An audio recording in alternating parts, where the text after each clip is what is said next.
जो यूएन में जो रेजोल्यूशन वहाँ हुई है हाउस में, उसके बारे में उन्होंने कहा कि हुकूमत ने कुछ नहीं किया। विद ऑल ड्यू रिस्पेक्ट, मेरा ख्याल है कि शायद उनके इल्म में नहीं है कि परसों लेट नाइट ये रेजोल्यूशन हुई। कल फॉरेन ऑफिस ने मीडिया को ये पाकिस्तान के बिहाफ पे ये मैं पढ़ देता हूँ कि हमने क्या जवाब दिया। ये हमने फौरी कल दिया इसका रिएक्शन, चूँकि इस वक्त हाउस बजट को पास कर रहा है और ये इस वक्त प्रायोरिटी है, टाइम बाउंड भी है, और गवर्नमेंट की प्राइम मिनिस्टर साहब की इजाज़त के साथ ये गवर्नमेंट की इंटेंशन है कि जो ही होपफुली कल शाम को या परसों जब ख़त्म आप प्रोसेस कर लें, तो मैंने आपसे भी आपको कॉन्फ्रेंस में लिया था कि हम इस रेजोल्यूशन के मुकाबले में एक रेजोल्यूशन लाएंगे। We must show our sovereignty, we must show our unity, we must show के वी मीन बिजनेस। ये कोई तुक नहीं है। अब हम भी यहाँ 50 चीज़ों को क्रिटिसाइज कर सकते हैं दूसरे मुल्कों के हवाले से, लेकिन वी रेफ्रेन। और मैं समझता हूँ कि म्यूचुअल डिग्निटी एंड रिस्पेक्ट इसी में है कि they should also reciprocate what we do.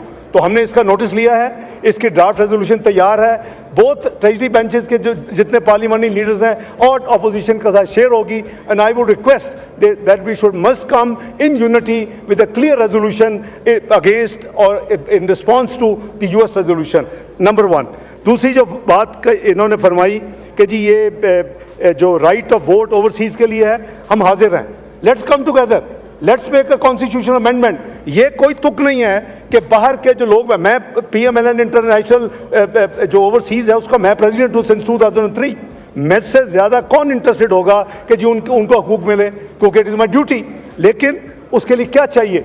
ये तो कोई तुक नहीं है कि हम उनको यूज़ करें कि कोई मियाँ वाली में वोट दे, कोई कामों की में वोट दे, कोई जाके पेशावर का वोट वहाँ बाहर बैठ के। Let's give them representation in these two houses. Let there be a voice of those people. Let's consider, government is open, let's sit together, discuss in a candid way and constitutional amendment ले आते हैं उनके लिए। So हम इसको support करते हैं, but in a different form। आपको याद होगा कि जब वोट की बात हुई थी, ओवरसीज़ वाले उस वक्त साइड जरूर हुए थे, लेकिन जब PMLN ने उसका काउंटर ये फार्मूला दिया तो दे आर मोर सेटिस्फाइड। और उनकी अब प्रेफरेंस इसी के लिए है कि उनकी चंद सीटों की नुमाइंदगी होनी चाहिए बोथ हाउसेस में। जो भी हम मिल के फैसला करें, हुकूमत उसके लिए तैयार है। फ़लस्तीन के ऊपर बात हुई कि हुकूमत कुछ नहीं कर रही। मुझे बड़ा अफसोस हुआ कि एक तो यह है कि हुकूमत प्रोएक्टिवली एंगेज है फ़लस्तीन के। ये बड़ा देखें, सब मुसलमान हैं, हम सब ने अल्लाह को भी उसका जवाब देना है। मैं समझता हूँ कि मियां शहबाज शरीफ साहब की हुकूमत प्रोएक्टिवली इसके ऊपर इन्वॉल्व है। और मैं थोड़ा सा ब्रीफली आपको बता दूँ कि हमारी जो गवर्नमेंट की जो है फैसला वो बड़ा क्लियर है।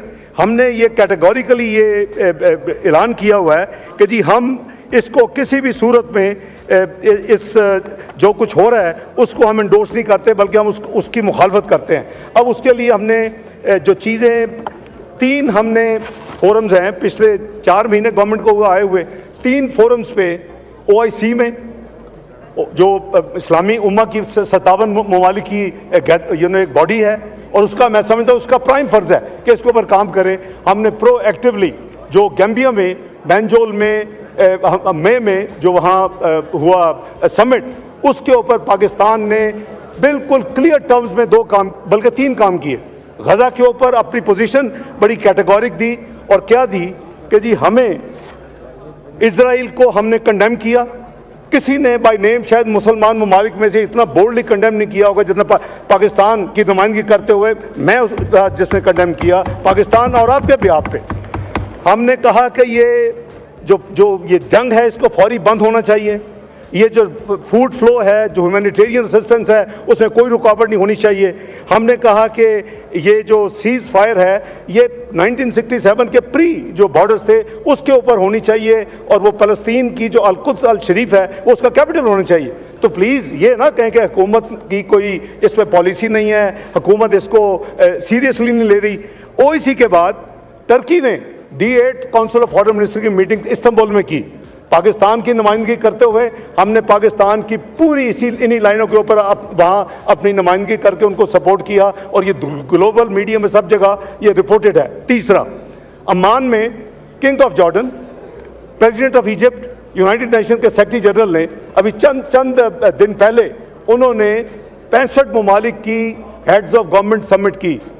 वज़ीर आज़म साहब ने मेरी ड्यूटी लगाई इनके बिहाफ पे, मैंने उसको अटेंड किया और इन्हीं लाइनों के ऊपर। अच्छा, ये तो है ना हमारी नुमाइंदगी और फाइट फॉर गजा ग्लोबली, लेकिन पाकिस्तान से 8 big consignments carrying about 2400 metric tons of goods वो हमने वहाँ भिजवाई नहीं, बल्कि वहाँ मेक श्योर किया वहाँ पहुँचे। पहले इजिप्ट के लिए जा रही थी, अब अपने जॉर्डन के लिए भेज रहे हैं। नौवीं कंसाइनमेंट इज़ बीइंग प्रिपेयर्ड और इंशाल्लाह वो भी जाएगी। तो प्लीज़ हम सब का फ़र्ज़ है, हुकूमत का फ़र्ज़ है, और प्राइम मिनिस्टर तो इसमें कई दफ़ा पब्लिक स्टेटमेंट्स दे चुके हैं। तो इस पर मैं अर्ज़ करूँगा कि हमारी दूसरी हमने जो मेजर जिम्मेदारी की, कहा जी कश्मीर पे कोई बात नहीं हुई। हाँ, कश्मीर पे पिछले कई समिट्स में बात नहीं हुई। कश्मीर में पहली दफ़ा मीनिंगफुल वे में OIC में हमने भरपूर नुमाइंदगी की। वहाँ 11 कॉन्टैक्ट ग्रुप्स हैं, किसी कॉन्टैक्ट ग्रुप की मीटिंग नहीं हुई। वी मेड श्योर कि कश्मीर के ऊपर काफ़ी हेड्स ऑफ समिट के बाद इस दफ़ा पहली दफ़ा मीटिंग हो, उसमें हमारे दोस्त ममालिक ने भरपूर किरदार अदा किया।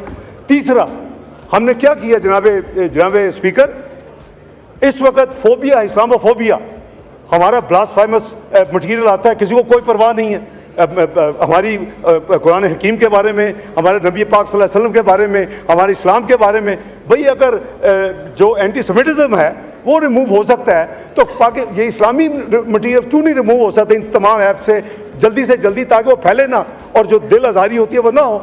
हमने भरपूर OIC में पहली दफ़ा इसके ऊपर हमने भरपूर, ना सिर्फ हमने अपनी इसको टेकअप किया बल्कि लॉबी की, और उसके नतीजे में पहली दफ़ा OIC के सेक्रेटरी जनरल का परमानेंट जो है NOI ऑन इस्लामोफोबिया वो अपॉइंट हो गया। तो बात यह है कि मैं समझता हूँ कि बिल्कुल आप करें, तफसील से करें, और हम हर इस चीज़ का अर्ज करेंगे कि हम क्या कर रहे हैं, मियां शहबाज शरीफ की हुकूमत की क्या पॉलिसी है, हमने क्या एक्शन लिए हैं। गाज़ा हो, इस्लामोफोबिया हो, कश्मीर हो, तो कश्मीर को हम बिल्कुल हमारी प्रायोरिटी, और इसमें कोई इसमें हमारा खुदा न खास्ता सॉफ्ट कॉर्नर नहीं है, बल्कि मैं समझता हूँ कि इस हाउस को मुझे मौका मिला है। मैं आपको मुबारकबाद पेश करता हूँ। लास्ट टाइम जब आपको यूनाइटेड नेशन सिक्योरिटी काउंसिल की नॉन परमानेंट मेंबरशिप मिली थी, आप एक वोट से जीते थे, एक वोट से। ये है कॉन्फिडेंस इस हुकूमत में। दुनिया का इस वक्त कहता है जी ये पाकिस्तान तन्हाई का शिकार हो चुका है। कौन सी तन्हाई, कौन सा फोरम है जहाँ पाकिस्तान अपनी आवाज़ नहीं उठा रहा?